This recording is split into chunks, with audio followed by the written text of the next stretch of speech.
Hey, let me show you how you can use the micro SD cards with your Nothing Phone 2a.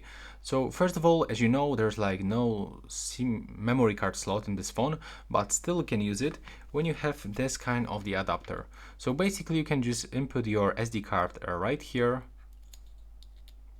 And after this, you have to plug it into the USB-C port, like in my case.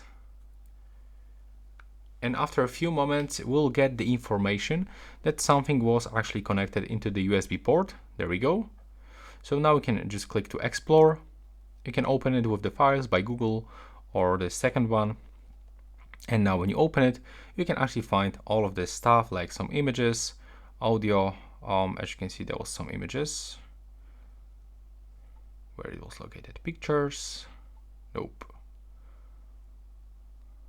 Okay, from here I can find some videos, some other stuff. When I go into this thumbnail, there we go. As you can see here, I can find some pictures on this SD card. And when I'm gonna unplug it, it will actually disappear. Take a look. So this is actually the working for 100%.